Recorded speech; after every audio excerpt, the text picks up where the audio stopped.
How's it going, everybody? Larry Guy here. Welcome back to another episode of Outdoor Guy Photo. Today we're discussing what's in my tackle bag. Panfish edition.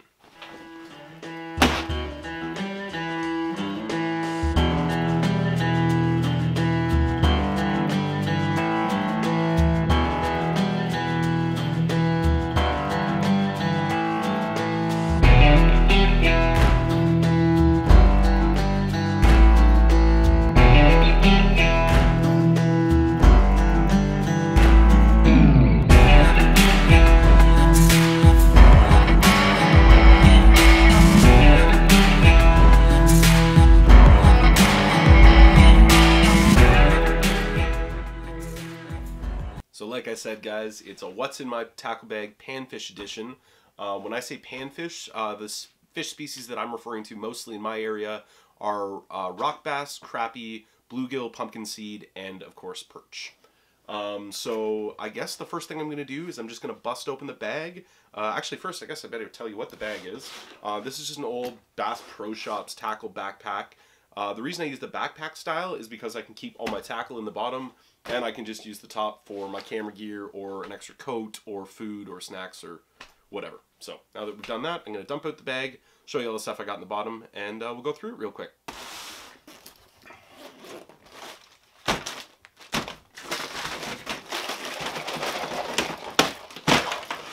Okay. So in no particular order, guys, I guess I'll just go through these boxes one at a time, show you what I got in them, and then explain a little bit about why I've got them. But again, not going to do it too super in depth. So let's start real simple. First box. This is just a box of hooks.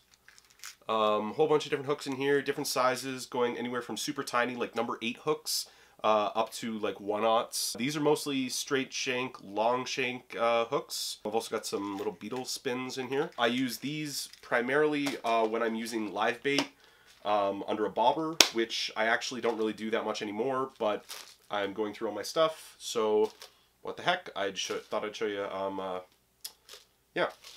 Anyways, hooks.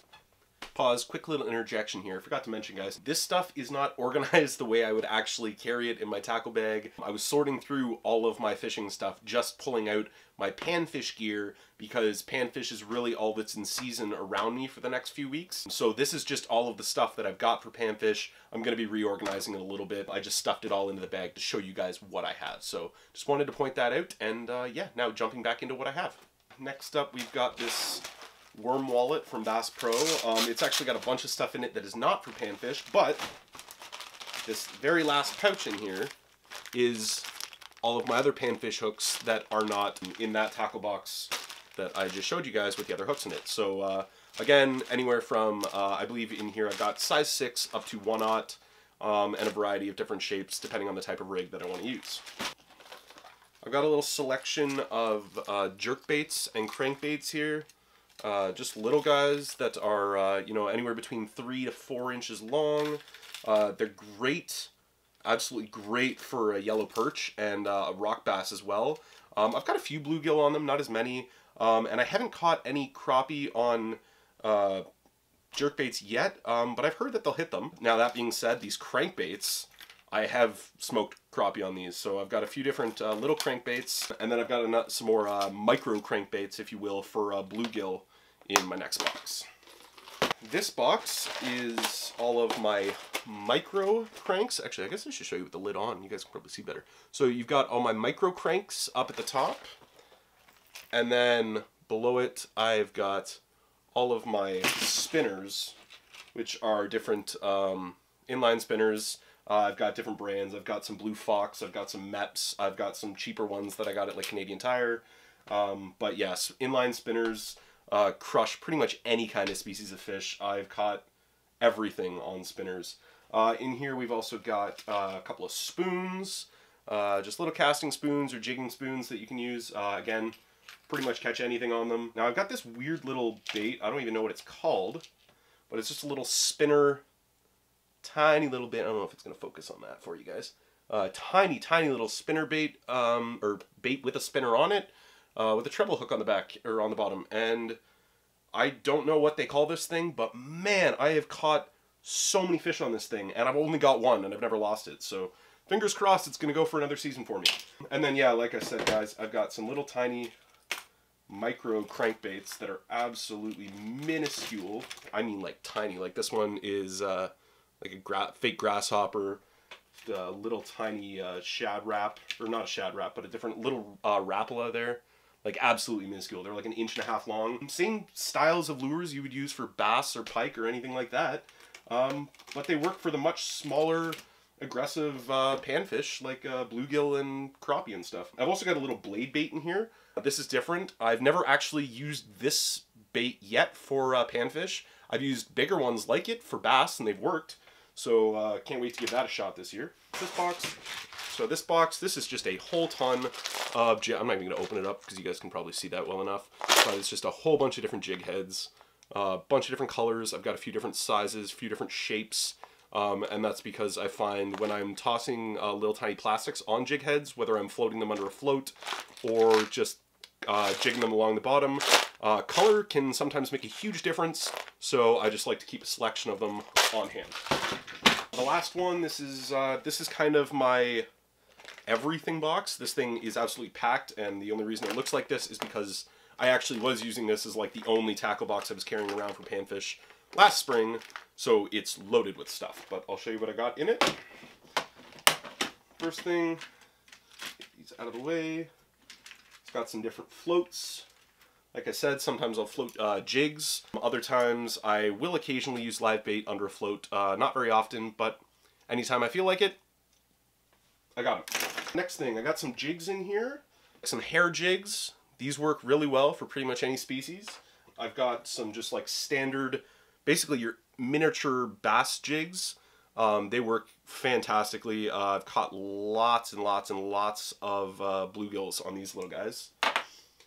And what else do we have in here? We've got some chatterbaits. I've got some bigger chatterbaits in there. Those aren't really for panfish, but just little tiny chatterbait. Again, like the exact same type of lure you'd be throwing for large or smallmouth bass, but yeah, just panfish sized. We've got some micro spinner baits in here. Just some little tiny spinner baits. And we've got a few wet flies. I didn't tie these. These actually come in like little kits that you can get from like Walmart, but they catch fish. So basically just a jig head with some feathers and stuff tied on. Like I said, wet fly. Got some more beetle spins in here. These guys were actually, you can see that's it's pretty banged up. That's they got some action last year. They're basically just the equivalent to an even tinier version of a spinnerbait, and these ones have twister tail grubs on them. But I've got a bunch of different paddle tail style, as well as kind of like a beetle kicker style, and just your standard tubes. And I'll kind of toss any one of those. Again, I got a lot of different ones that are already rigged up, different colors, and I will show you my soft plastics last because that pretty much rounds out everything that I've got. So yeah, I'll show you soft plastics, and that'll pretty much be it for the video, guys. So this is my bag of soft plastics that I have. Again, this is just for panfish. So primarily what I have in here is tubes. Lots and lots and lots of tubes. Little tiny tubes are the key. You get them in so many different colors, and again, like I said, switching up colors is sometimes key, depending on the area that you're in. So, lots of little tiny tubes, all different varieties. Now, I've got them in these plastic bags because they came in a case that was hard-sided, like a hard-sided Plano box, like one of these guys. And you don't want to keep your soft plastics in a case like this because soft plastics are soft because they actually have a softener added to the plastic, and it'll actually soften and warp your tackle boxes over time. So that's why I keep all of my soft plastics in a Ziploc bag, and then I either keep them in baggies that they come in, again, like more tubes or these little pink floating worms, or again, I'll just put them into little tiny Ziploc bags that you can buy like huge bulk packs for very little money. So yeah, that's pretty much it, guys. I've got lots of tubes, a few twister tail grubs, not a lot of those left, and some other like cheap imitation crawfish from like Walmart's. And that's pretty much it. That's one thing I need to get stocked back up on. These pink worms are awesome. Just little small, what size are these? 2.5-inch pink floating worms. They're awesome. You can get them different colors. They work great for a bunch of different species.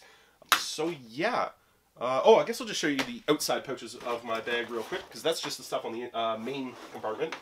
So outside compartment number 1 on this side, I always carry just a couple of stringers. I don't tend to keep a lot of the fish that I catch, but sometimes I like to, so having a couple stringers on hand, never a bad thing, and they're super cheap, so if my friend wants to use one or something, I can just give it away, not worried about it.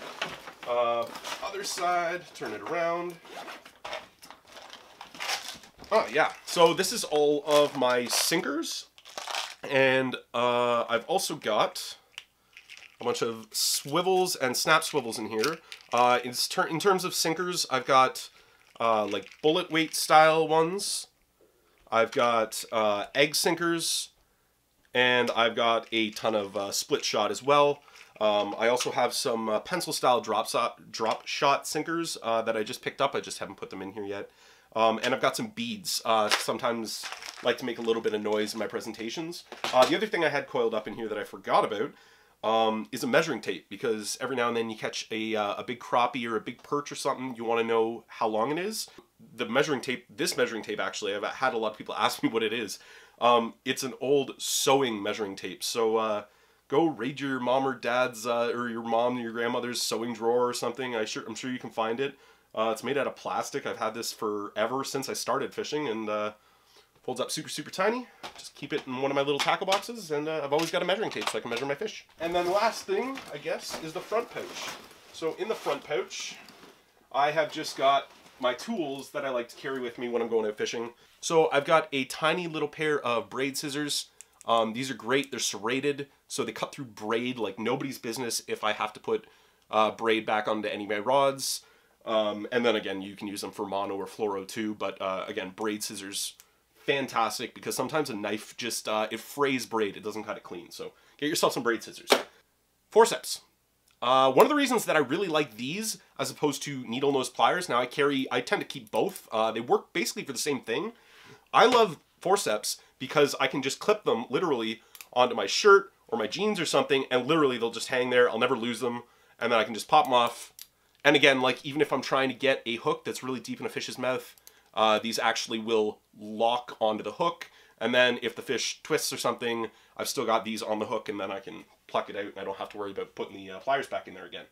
I think that's everything, guys. Oh, I can't believe I almost didn't mention the one thing that I always have. Always, always, always, and in this particular bag, it is a fillet style, and that's my knife. This is just, it's a relatively inexpensive knife, but it's sharp, and it does the job. So, yeah, just a little fillet knife. Like I said, I don't tend to keep a lot of fish, but who knows, might want to do some shore lunches, catch and cooks, that kind of thing, and always nice to have a knife of any kind, but specifically a fillet knife if you're going to be fishing. So, yeah, I think that's it, guys. Thanks for watching the video. I really appreciate you guys tuning in today. I hope you guys enjoyed this little segment of What's in My Tackle Bag Panfish Edition.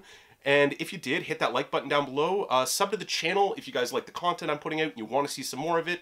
And other than that, guys, get outdoors. Have yourselves a great day.